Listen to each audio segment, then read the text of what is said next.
अस्सलाम वालेकुम एंड नमस्ते मेरे प्यारे दोस्तों and welcome back to Mobroor Hussain Chowdhury के चैनल में। तो आज हम लोग सीखने वाले अ बेकरी फ्रॉम गोवा के चैप्टर के बारे में। वाह, नाम सुनते ही ख्याल आता है सुंदर बीच का, जहां लहरें किनारों को चूमती हैं और सूरज की किरणें रेत पर चमकती हैं।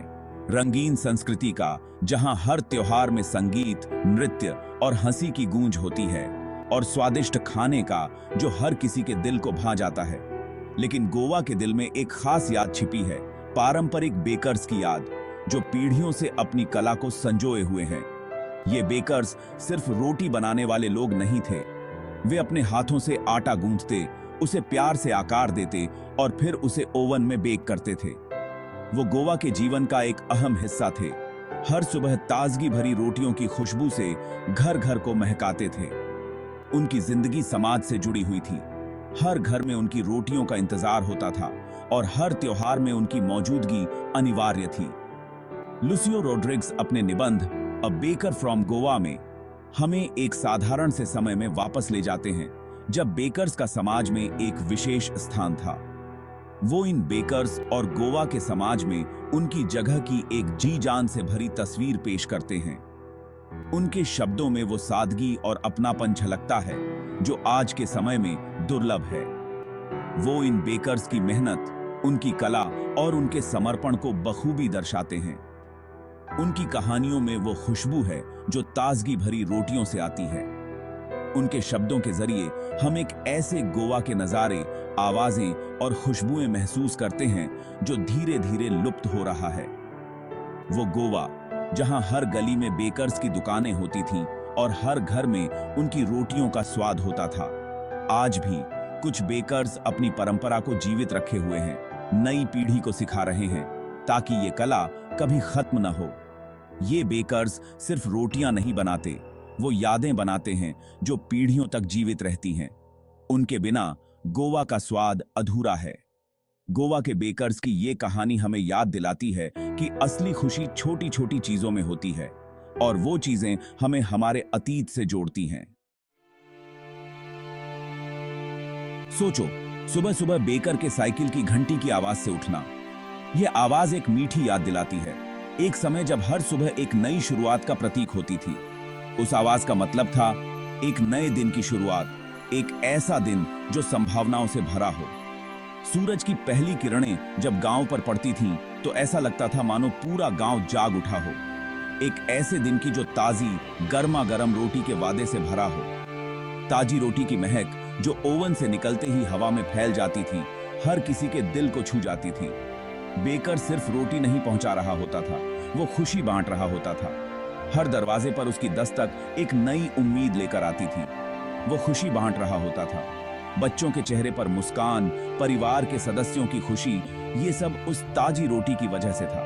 ताजी बनी रोटी की खुशबू हवा में तैरती रहती थी, जिससे मुंह में पानी आ जाता था। यह खुशबू इतनी मोहक थी कि कोई भी इसे नजरअंदाज नहीं कर सकता था।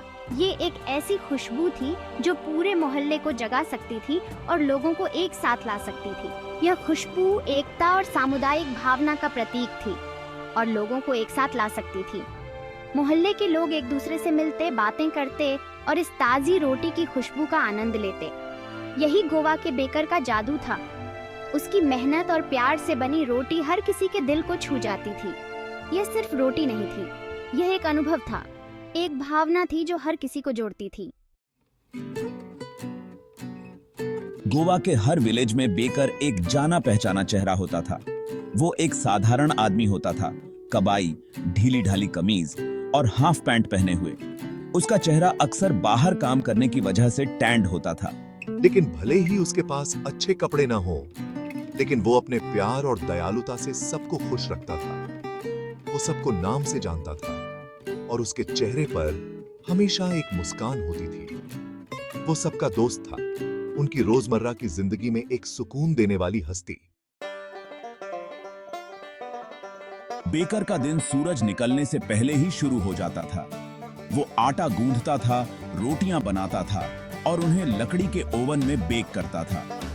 लेकिन उसका काम सिर्फ एक नौकरी से कहीं बढ़कर था। वो समाज की एक महत्वपूर्ण कड़ी था।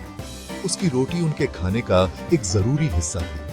लोग उस पर निर्भर करते थे और वो कभी निराश नहीं करता था।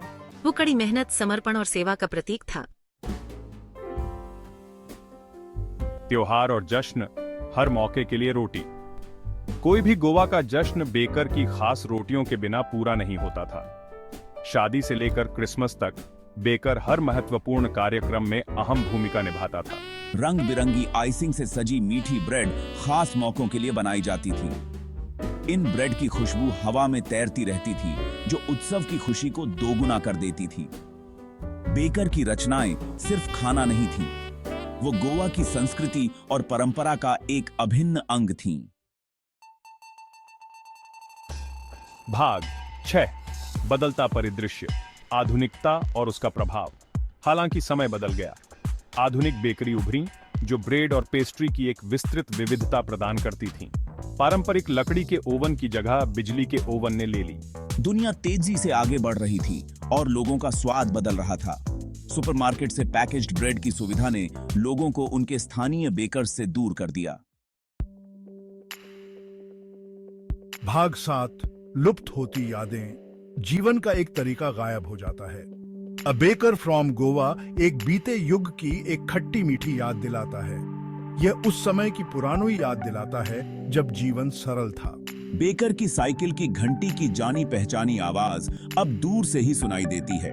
कभी चहल पहल से भरी रहने वाली पारंपरिक बेकरी धीरे धीरे गायब होती जा रही है।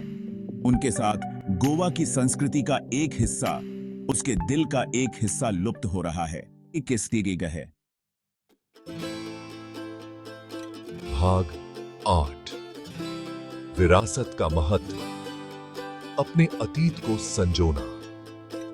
रॉड्रिग्स का निबंध हमारी सांस्कृतिक विरासत को याद रखने और उसे संरक्षित करने का आह्वान है।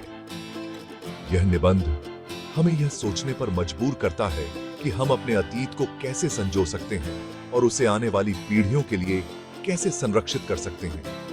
गोवा की समृद्ध सांस्कृतिक धरोहर, उसकी ऐतिहासिक इमारतें और लोक कथाएं हमें हमारे पूर्वजों की जीवन शैली और उनके मूल्यों की झलक दिखाती हैं। यह नीति हमें याद दिलाता है कि प्रगति हमारी परंपराओं की कीमत पर नहीं आनी चाहिए। हमें यह समझना होगा कि आधुनिकता और परंपरा एक साथ चल सकती हैं। गोवा की पारंपरिक बेकरी, जहां आज भी पुराने तरीके से ब्रेड बनाई जाती है, इसका एक उत्कृष्ट उदाहरण है।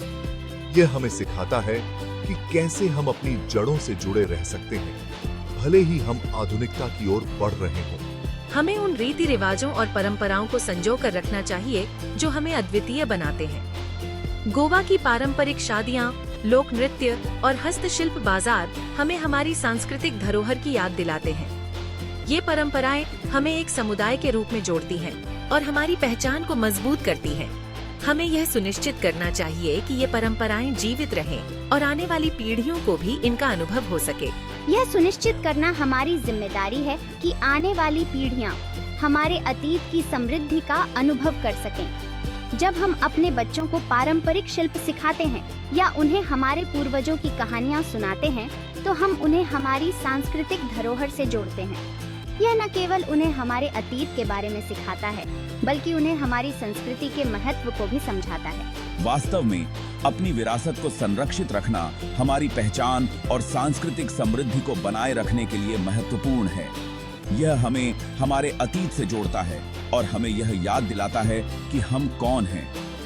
गोवा के सांस्कृतिक उत्सव, जहां पारंपरिक नृत्य और शिल्प का प्रदर्शन होता है, हमें हमारी धरोहर की याद दिलाते हैं। यह हमें प्रेरित करता है कि हम अपनी संस्कृति को जीवित रखें और उसे आने वाली पीढ़ियों के लिए संरक्षित करें। इस प्रकार हम न केवल अपने अतीत का सम्मान करते हैं, बल्कि अपने भविष्य को भी समृद्ध बनाते हैं। भाग 9, निष्कर्ष, परंपरा को सलाम। अ बेकर फ्रॉम गोवा जीवन की साधारण खुशियों की मार्मिक याद दिलाता है। यह उन गुमनाम नायकों को श्रापण है जो हमारे अस्तित्व में स्वाद जोड़ते हैं। आइए हम गोवा के पारंपरिक बेकर्स, हमारी विरासत के रखवालों को सलाम करते हैं। उनकी विरासत अमर रहे, जो हमें परंपरा, समुदाय और ताजी बनी रोटी के सरल आनंद के महत्व की याद दिलाती रहे।